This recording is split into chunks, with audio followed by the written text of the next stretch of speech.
विभाग के हिंदी अध्यापक श्री मुकेश गोकुल सिंह राजपूत द्वारा निर्मित यूट्यूब चैनल की ओर से सभी छात्रों को नमस्ते और मंगलमय शुभकामनाएं। इस यूट्यूब चैनल के माध्यम से हिंदी विषय में हिंदी व्याकरण की जानकारी ज़्यादा से ज़्यादा स्कूलों के छात्रों तक और मेरे हिंदी विषय के अध्यापक वृंद तक पहुंचाने का प्रयास प्रामाणिकता के साथ करते रहेंगे। तो दोस्तों, इस हिंदी व्याकरण की गाड़ी की रफ्तार को तेज करने के लिए इस YouTube चैनल को देखने वाले सुनने वाले मेरे सभी छात्रों को और मेरे हिंदी अध्यापक वृंद को, साथ ही साथ मेरे अन्य सभी अध्यापक वृंद को जरूर कहना चाहूँगा कि इस YouTube चैनल को जरूर लाइक करें, अपने दोस्तों के साथ शेयर करें, सब्सक्राइब करें और इस YouTube चैनल की लिंक को ज़्यादा से ज़्यादा शेयर करें और मेरा वीडियो आपको कैसे लगा इस बारे में ज़रूर कमेंट करें। तो चलिए दोस्तों, आज के हिंदी व्याकरण के सत्र में जो हमने पिछली बार कहा था कि मानक हिंदी वर्तनी की कुछ महत्वपूर्ण बातें जो बाकी है, जो 5वें नंबर पर अवयव है और 6 नंबर पर श्रुति मूलक शब्द है, तो वह मानक हिंदी वर्तनी के अनुसार अवयवों का सही प्रयोग कैसे करेंगे और श्रुति मूलक शब्दों का, तो इसको हम मानक हिंदी वर्तनी के अनुसार समझने का प्रयास आज के इस सत्र में करेंगे, जो हमारा बाकी था। पिछले सत्र में कंप्लीट नहीं हो पाया था, इसलिए इस सत्र में यह दो मध्य जो है, 5वें नंबर का मध्य अवयव और 6 नंबर का मध्य श्रुति मूलक, वो यहाँ पर कंप्लीट कर रहे हैं। तो चलिए, 5वें नंबर का मध्य मानक हिंदी वर्तनी में आता है अव्यय।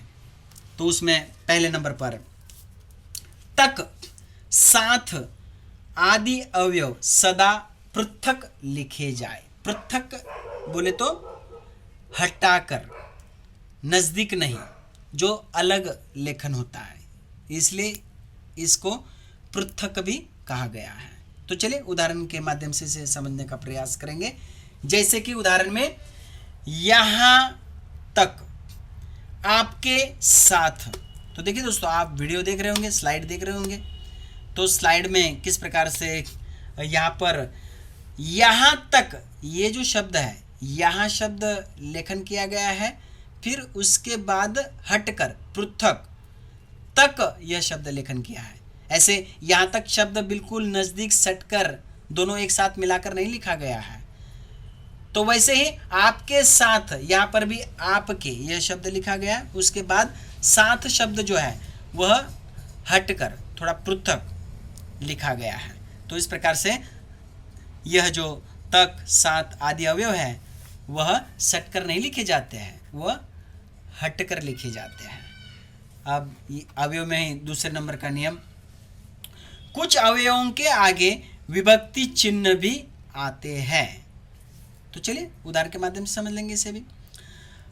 अब से, तब से, यहाँ से, वहाँ से, सदा से।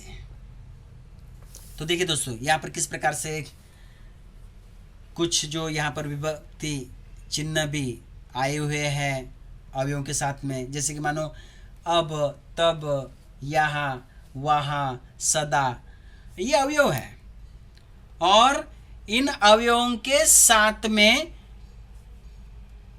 जो विभक्ति चिन्ह है वह आए हुए हैं, जिसमें जैसे कि अब शब्द के पास में से विभक्ति चिन्ह आया है, तब शब्द के पास में से विभक्ति चिन्ह आया है, यहाँ शब्द के पास में भी से आया है, वहाँ शब्द के पास में भी देखिए से है, सदा शब्द के पास में भी देखिए से। तो इस प्रकार से कुछ अवयव ऐसे होते हैं कि उनके आगे विभक्ति चिन्ह आते हैं। ये उदाहरण के माध्यम से हमने समझा। अब अवयव में तीसरे नंबर पर, नियम के अनुसार अवयव सदा पृथक लिखे जाने चाहिए। देखिए यहाँ पर स्पष्ट हो गया है कि नियम के अनुसार अवयव सदा, हमेशा पृथक लिखे जाने चाहिए, मतलब हटकर लिखे जाने चाहिए, नज़दीक नहीं, मिलाकर नहीं, जोड़कर नहीं, पृथक लिखे जाने चाहिए। मैं बार बार यह शब्द का प्रयोग कर रहा हूँ। तो चलिए उदाहरण के माध्यम से ही समझ लेंगे इस नियमावली को। उदाहरण में जैसे कि आप ही के लिए, मुझ तक को, आपके साथ, गज भर, वह इतना भर कर दे, काम भी नहीं बना, 50 रुपये मात्र। तो देखिए यहाँ पर किस प्रकार से नियम के अनुसार यहाँ पर अवयव जो है वह पृथक मतलब हटकर लिखे गए हैं। जैसे कि उदाहरण के तौर पर आप ही के लिए, मुझ तक को। तो देखिए दोस्तों यहाँ पर किस प्रकार से मुझ तक को, ये उदाहरण देखिए आप, यहाँ पर तक अवयव है और इस तक अवयव को किस प्रकार से पृथक लिखा गया है, साथ है, भर है। तो इस प्रकार से दोस्तों अक्सर अवयव जो है वह पृथक मतलब हटकर लिखे जाने चाहिए। अब अवयव में चौथे नंबर का नियम, सम्मानार्थक श्री और जी भी पृथक लिखे जाए। अब देखिए बहुत बार सम्मान के लिए, आदर प्रकट करने के लिए श्री और जी ऐसे शब्दों का प्रयोग किया जाता है, तो वो भी पृथक मतलब अलग लिखे जाए, साथ में नहीं। जैसे कि उदाहरण के तौर पर श्री राम। अब देखिए श्री राम हमारे आदर है, इसलिए उनको सम्मान देने के लिए यहाँ पर पहले श्री ऐसा लेखन किया गया है, फिर श्री राम ऐसा शब्द लिखा हुआ है। वैसे ही आगे का उदाहरण देखते हैं, कन्हैया लाल जी। अब देखिए यहाँ पर भी कन्हैया लाल हमारे लिए आदर पूर्वक शब्द है, उनको सम्मान हम देते हैं। तो यहाँ पर कन्हैया लाल ये लेखन करने के बाद पृथक मतलब थोड़ा हटके जी यह शब्द लिखा गया। तो इस प्रकार से श्री और जी जो शब्द है वह पृथक लिखे जाए। यह उदाहरण के माध्यम से समझा, उसमें और आगे का उदाहरण महात्मा जी आदि, ऐसे ढेर सारे उदाहरण समझने के बाद आप लोग सैकड़ों उदाहरण तैयार कर सकते हैं, लेखन भी कर सकते हैं। तो चलिए अवयव में 5वें नंबर की महत्वपूर्ण बात, समस्त पदों में प्रति, मात्र, यथा आदि अवयव पृथक नहीं लिखे जाएंगे। देखिए दोस्तों फिर से एक बार सुन लीजिए, समस्त पदों में प्रति, मात्र, यथा आदि अवयव पृथक नहीं लिखे जाएंगे, मतलब अलग नहीं लिखे जाएंगे। कौन कौन से शब्द समस्त पदों में, कौन कौन से शब्द, प्रति, मात्र, यथा आदि शब्द। तो चलिए उदाहरण के माध्यम से समझ लेंगे। जैसे कि उदाहरण के तौर पर प्रतिदिन, प्रतिशत, मानव मात्र, निमित्त मात्र, यथा समय, यथोचित आदि। तो देखिए दोस्तों किस प्रकार से यहाँ पर प्रतिदिन में प्रति शब्द अलग नहीं लिखा गया है, वह सट के लिखा गया है, मतलब प्रति और दिन ये दोनों ऐसे सट के जुड़े हुए हैं। वैसे ही प्रतिशत, यहाँ पर भी प्रति और शत ये ऐसे अलग अलग नहीं लिखे गए हैं, इनको भी ऐसे सट कर लिखा गया है। वैसे ही मानव मात्र में मात्र शब्द है, मानव शब्द है, फिर उसे सट कर ही मात्र शब्द लिखा गया है। वैसे ही निमित्त मात्र में भी निमित्त शब्द है और उसे सट कर ही मात्र शब्द इसलिए बन गया निमित्त मात्र। वैसे ही यथा समय, यथोचित। तो इस प्रकार से यहाँ पर यह जो शब्द है समस्त पदों में आए हैं, इसलिए इनको समस्त पदों में आने के कारण पृथक नहीं लिखा गया है, नजदीक ही लिखा गया है। यह सर्वोदित नियम है कि समास होने पर समस्त पद एक माना जाता है, अतः उसे पृथक न लिखकर एक साथ लिखना ही संगत है। तो इस प्रकार से यहाँ पर समस्त पदों में किस प्रकार से हम शब्दों का पृथक पृथक लिखे जाने का प्रयोग करें, यह यहाँ पर समझा है। अब 6 नंबर का जो मुद्दा है, श्रुति मूलक य और व, इसको समझने का प्रयास करेंगे। उसमें श्रुति मूलक में पहले नंबर पर जहां श्रुति मूलक य व का प्रयोग विकल्प से होता है, वहां न किया जाए। देखिए यहाँ पर विकल्प से यह और वह का प्रयोग हुआ तो वहाँ पर इसका प्रयोग न किया जाए।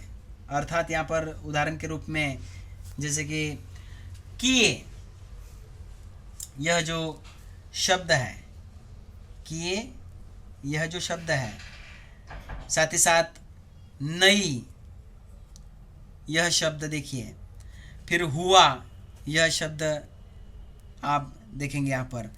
तो यहाँ पर किए, अब किए शब्द में जो ए है, दूसरे नंबर पर लिखा गया ए जो है, तो यहाँ पर उसी उदाहरण को यदि हम अच्छे ढंग से समझने का प्रयास करेंगे तो वहाँ पर किए शब्द उसी के सामने भी लिखा हुआ है। यहाँ लेकिन य का प्रयोग हुआ है। वहाँ कौन सा प्रयोग हुआ है? य का प्रयोग हुआ है। अब दूसरे इसमें नई, नई में पहले इसमें ई का प्रयोग हुआ है और दूसरे इसमें नई में य का प्रयोग हुआ है। वैसे ही हुआ में पहले में आ का प्रयोग हुआ है और दूसरे इसमें हुआ में व का प्रयोग किया गया है। इसलिए दोस्तों यहाँ पर एक बात ध्यान में रखना है कि जहाँ श्रुतिमूलक य और व का प्रयोग विकल्प से होता है वहाँ न किया जाए। मतलब ऐसे जगह पर ऐसे ये जो शब्द का प्रयोग है वो नहीं करना है। इनमें से पहले वाले जो सकारात्मक किए, नहीं, हुआ का ही प्रयोग किया जाना चाहिए। मतलब इनमें से जो पहले वाले शब्द है किए, पहला वाला शब्द है, मैंने दो शब्द बताए, उसमें पहला जो शब्द है आप स्लाइड में देख रहे होंगे कि किए, नहीं, हुआ, इन शब्दों का प्रयोग होना चाहिए। बल्कि जो दूसरे वाले शब्द है य का प्रयोग हुआ है या फिर वा का प्रयोग हुआ है, तो ऐसे शब्द इनका प्रयोग नहीं करना है। तो पहले वाले जो है सकारात्मक किए, नहीं, हुआ आदि शब्दों का प्रयोग करना है। ये बात आप लोगों को समझाते हुए मैंने यहाँ पर कहने का प्रयास किया है।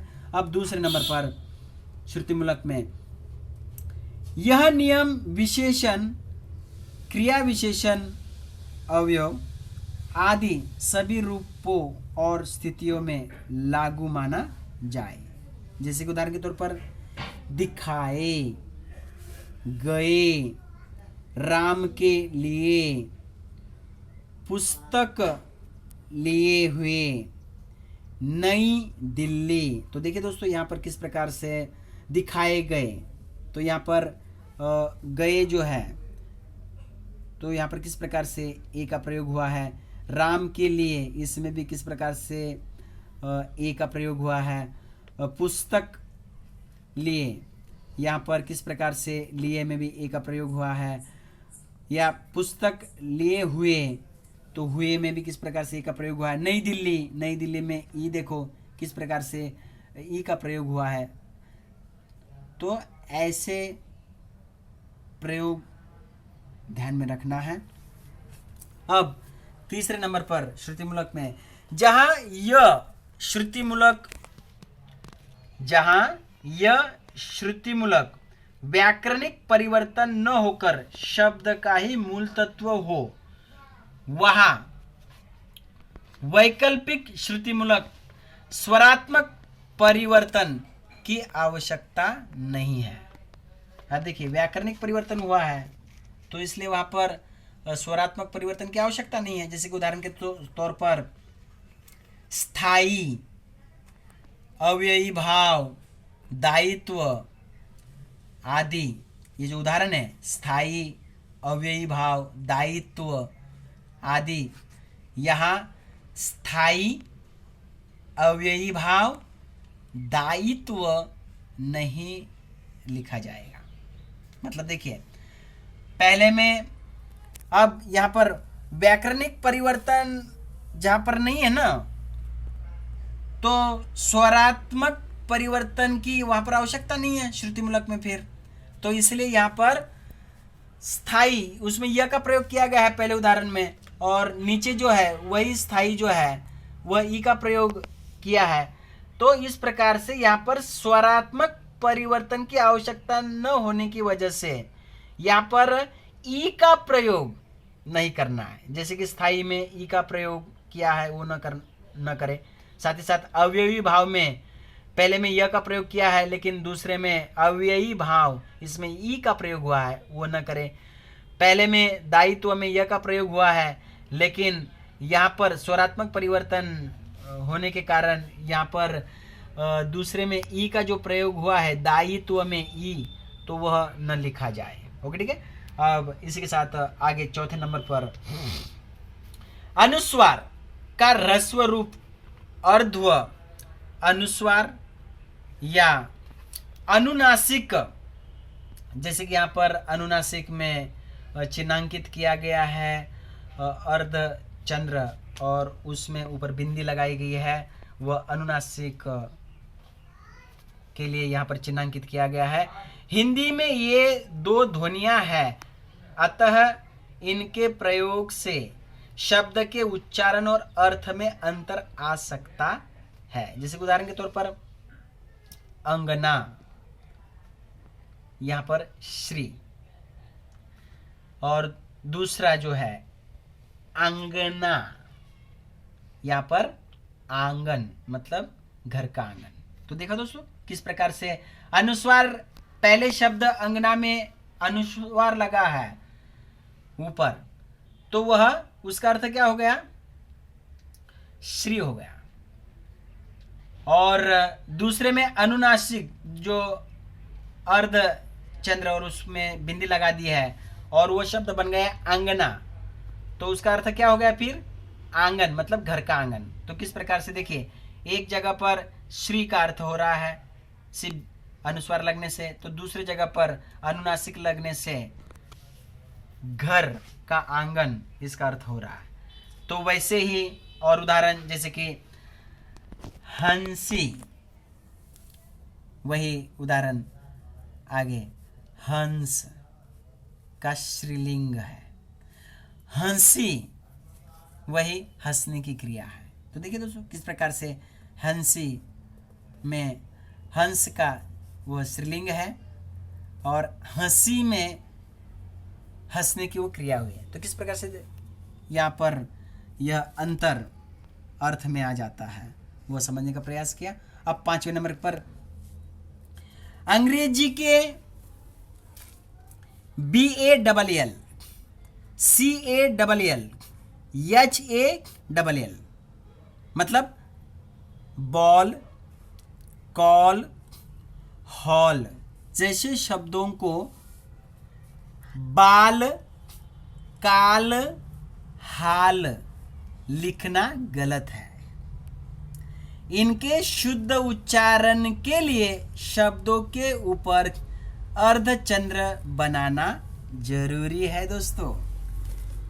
नहीं तो बहुत बार क्या होता है, जैसे कि अंग्रेजी में BALL है, तो शुद्ध उच्चारण के समय यदि आप बाल यदि ऐसा बोल देंगे तो वह शुद्ध उच्चारण नहीं रहेगा, उसे बॉल ऐसे ही बोलना पड़ेगा। वैसे ही CALL है तो इसे काल नहीं बोलेंगे, उच्चारण करते समय शुद्ध उच्चारण नहीं रहेगा, तो उसे कॉल मतलब अर्धचंद्र, क जो है क के बाद एक खड़ी पाई आ जाएंगी और उसके ऊपर एक अर्धचंद्र आ जाएगा जिसे CALL कॉल ऐसा शुद्ध उच्चारण उसका रहेगा। वैसे ही HALL हाल ऐसा नहीं पढ़ेंगे उसे, तो पढ़ते समय HALL जो है उसको हॉल ऐसा पढ़ेंगे। तो ह उसके बाद खड़ी पाई और उसके ऊपर अर्धचंद्र बनाना जरूरी है।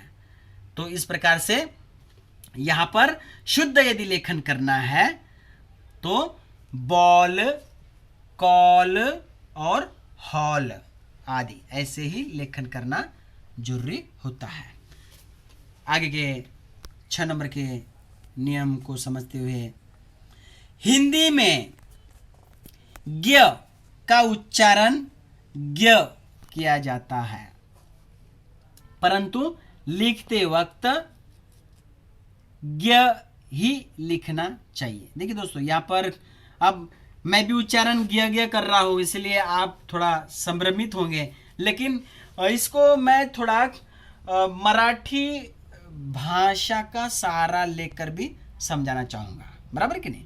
अब देखिए दोस्तों, हिंदी में जो ग का उच्चारण है, अब मराठी में वही ग जो है वह न्य होता है। न्य, आप जैसे ज्ञानेश्वर का न्य पढ़ते हैं ना, हाँ, लेकिन हिंदी में ज्ञानेश्वर बोलते हैं। तो ऐसे ही यह हिंदी में जो न्य है उसका उच्चारण ग किया जाता है, जैसे कि ग है और वह ग जो है य को जोड़ दिया गया है तो वह ग बन गया, लेकिन उच्चारण करते समय यह ग सही उच्चारण है ज्ञ का।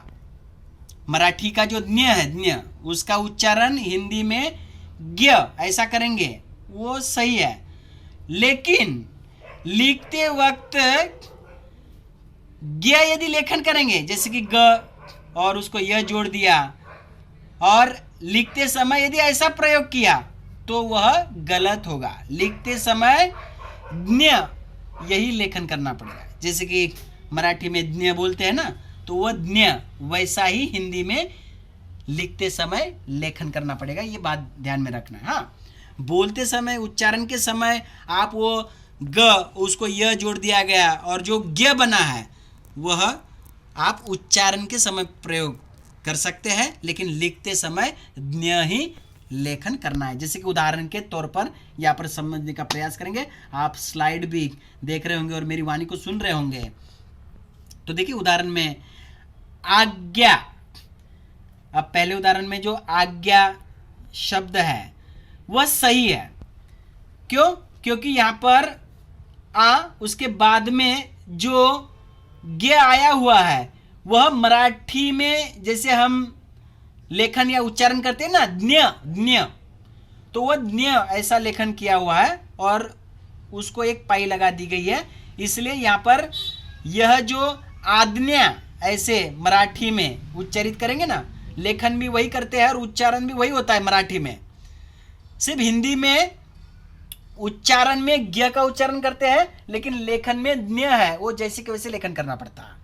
तो इस प्रकार से पहला शब्द जो है आज्ञा मतलब आज्ञा वह सही है, लेकिन यदि आप उस शब्द को आज्ञा ऐसा लेखन करेंगे, जैसे कि अ उसको पाई लगा दी आ और फिर ग उसको य जोड़ दिया गया है, या फिर ग य को जोड़ दिया गया है और फिर उसको पाई लग गई और वो बन गया आज्ञा। यदि ऐसा लेखन हिंदी में करेंगे तो वह गलत रहेगा। इसलिए ये बात आपके माइंड में फिट करके रखिए अभी से। तो समझ लिया दोस्तों फिर किस प्रकार से उच्चारण में और लेखन में जो ज्ञ शब्द है किस प्रकार से सही ढंग से होना चाहिए, इसको हमने समझा।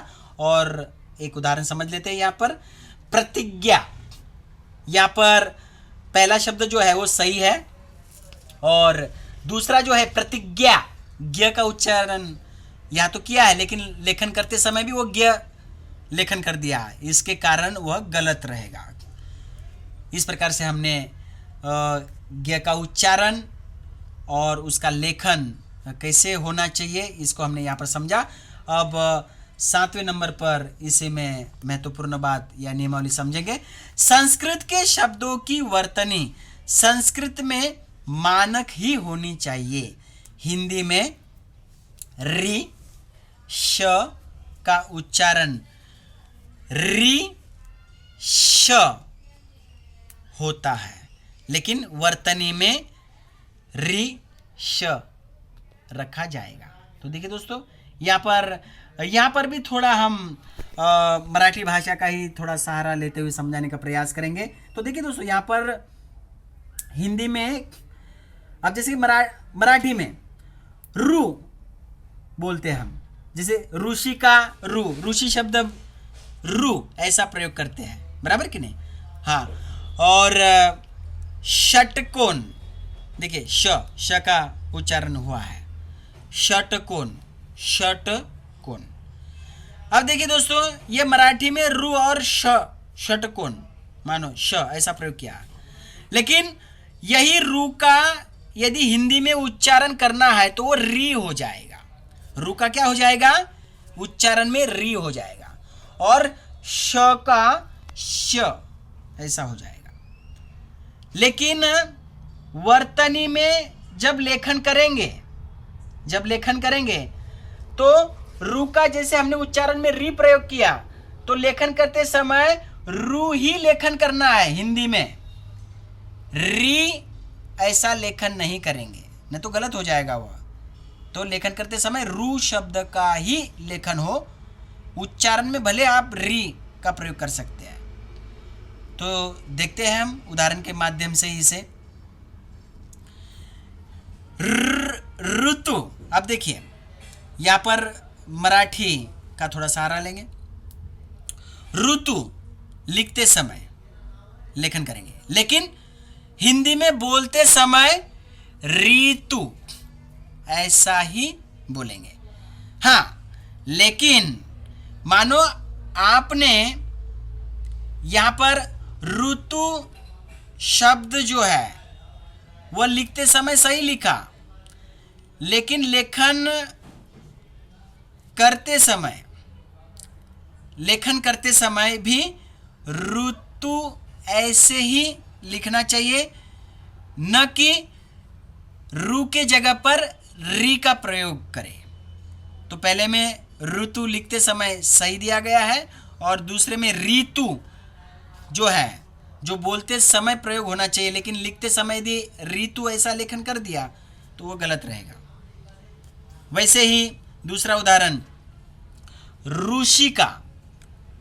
अब इसको बोलते समय ऋषि ऐसा बोलते हैं, लेकिन लिखते समय कैसा?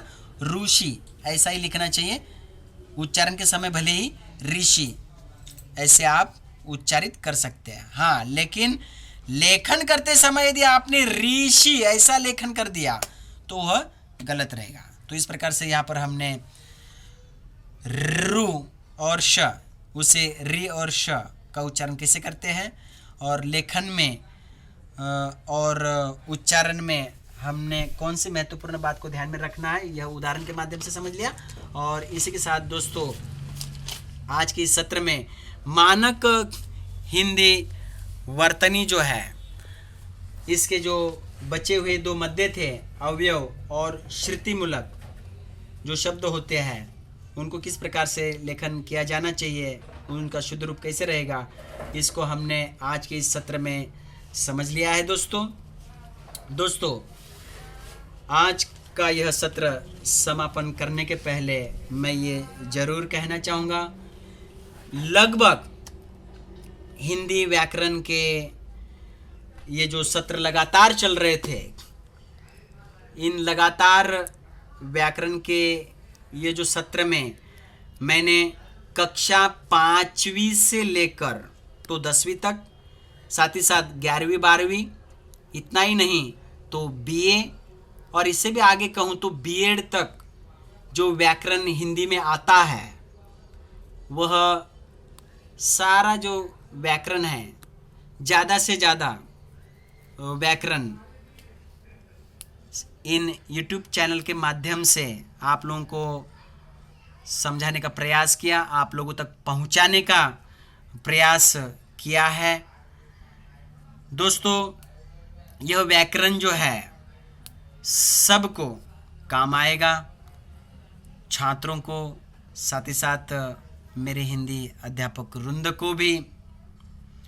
बहुत महत्वपूर्ण व्याकरण का टॉपिक होता है, और प्रश्न पत्र में व्याकरण के लिए जो अंक होते हैं, वह यदि आपको जैसे के वैसे प्राप्त करना है, तो व्याकरण की तैयारी यदि बढ़िया ढंग से कर ली गई, तो हम व्याकरण का एक अंक भी नहीं छोड़ पाएंगे।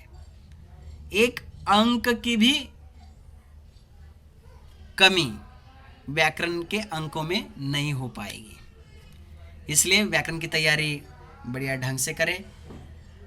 मेरे प्रामाणिक प्रयास के हिसाब से मैंने आप लोगों तक यह व्याकरण पहुंचाने का प्रयास किया, और भी यदि व्याकरण की कुछ जानकारी रहेगी तो आप लोगों तक जरूर पहुंचाने का प्रयास करूंगा। देखिए दोस्तों, इंसान गलती का पुतला होता है। मानो जो मैंने पूरा व्याकरण दिया है उसमें मानो कहीं माइनर मिस्टेक यदि मानो हो जाती है तो आप समझ लीजिएगा थोड़ा। और इस बात को समझते हुए वह मानो माइनर मिस्टेक जो रहेगी तो आप उस माइनर मिस्टेक को आप थोड़ा समझने का प्रयास कर लेंगे।